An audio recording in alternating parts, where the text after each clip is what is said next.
সোহেল রানা এরা যেই পরিমাণে ভাই পাস মিস করে, সুনীল ছেত্রী হামজা চৌধুরী ভয়ে এইটুকু বলা যায় ব্যাক করছে। হামজা চৌধুরী আমাদের যে মানে পজিশনে খেলবে সেটা হচ্ছে বক্স টু বক্স পজিশন।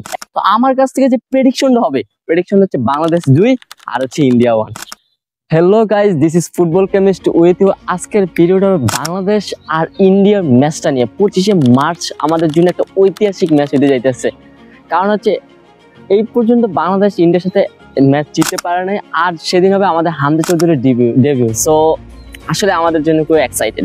আজকের ম্যাচটাতে আমি আলাপ আলোচনা করবো বাংলাদেশের স্ট্রং পয়েন্ট আর হচ্ছে কি যে দুর্বল পয়েন্টগুলো, আর ইন্ডিয়ার কোথায় স্ট্রং, সব দিক নিয়ে আলোচনা হবে। So let's enjoy this video এবং লাস্ট পর্যন্ত দেখবেন, আপনার মতামত জানাবেন কমেন্টে।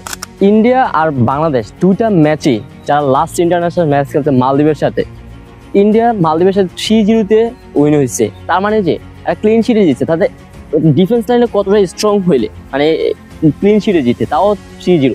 আর এদিকে বাংলাদেশ আরো অনেক আগে খেলছে মালদ্বীপের সাথে, লাস্ট ম্যাচটাই খেলছিল বাট 2-1 জিতছে। কিন্তু ম্যাচটা জিততে অনেক কঠিন হয়েছে, লাস্ট মুহূর্তে গিয়ে গোল দিচ্ছে। তার মানে কি ইন্ডিয়া আমাদের থেকে অনেক আগানো এই দিক থেকে বলা যায়। আবার ইন্ডিয়ান হচ্ছে কি সুনীল ছেত্রী ব্যাক করছে, তাদের ফরওয়ার্ড লাইনটা খুবই স্ট্রং। তাদের ফরওয়ার্ড লাইনে 7 নম্বর জার্সি কোলাকো, আবার 10 নম্বর জার্সি ফার্নান্দেজ। যতটুকু শোনা গেছে যে ফার্নান্দেজ হইতে পারে যে ইনজুর থাকতে পারে, বাট এরকম স্পেশাল ম্যাচে হয়তো যদি হালকা ইনজুর থাকে সে ব্যাক করবে, অবশ্যই ব্যাক করবে। আর সুনীল ছেত্রী হামজা চৌধুরী ভয়ে এইটুকু বলা যায় ব্যাক করছে। আইসেই মালদ্বীপের সাথে গোল করে ফেলছে। মানে কি একটা প্লেয়ার, মানে 40 বছর হয়ে গেছে এখনো স্ট্রং, মানে হেলদিরা কত স্ট্রং। আর বাংলাদেশের যদি আমি স্ট্রং পয়েন্টটা দেখি, মিডফিল্ডে দেখতেছি। কারণ মিডফিল্ডে আছে কি হামজা চৌধুরী, আমাদের কাজিম ভাই, আর হচ্ছে জামাল ভুঁইয়া।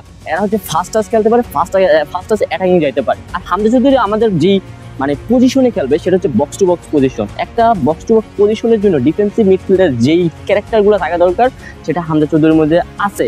সো এটা আমরা বেনিফিট হিসেবে আছে। এদিকে ফরওয়ার্ড লাইনের সাথে মানে মিডফিল্ডের যেই কম্বিনেশনটা আমার মনে হয় না হবে।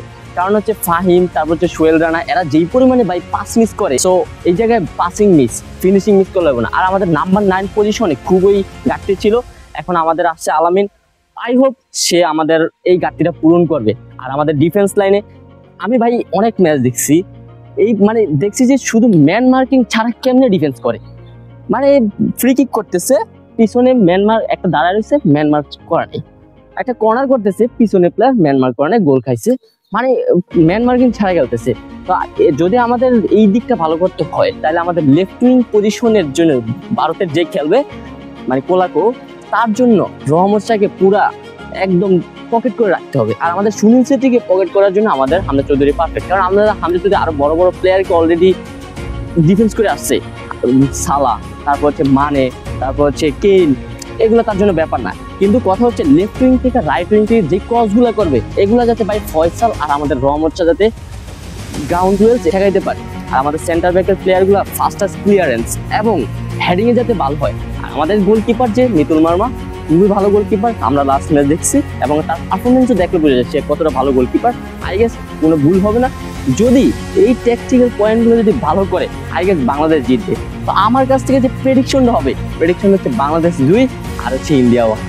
ইতিহাস হবে বা ইতিহাস ছিল, আমি যতটুকু জানি এটা আপনাদের শেয়ার করলাম। মানে আপনারা যদি কিছু এর চেয়ে ভালো জানেন এটা অবশ্যই কমেন্টে জানাবেন, আপনারা আর প্রেডিকশন দিয়ে যাবেন কমেন্টে।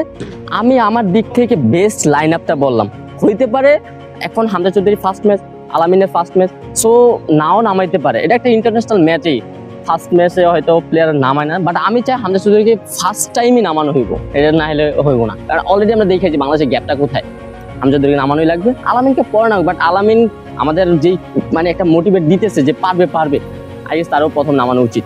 এটা আমার পছন্দের একাদশ, যারা বেস্ট একাদশের কথা বলো। যদি আপনার পছন্দের একাদশ থাকে অবশ্যই জানাবেন, যদি ভালো লাগে অবশ্যই লাইক শেয়ার কমেন্ট করবেন। সবাই সাথে থাকবেন ফুটবল কেমিস্ট্রির সাথে। আসসালামু আলাইকুম।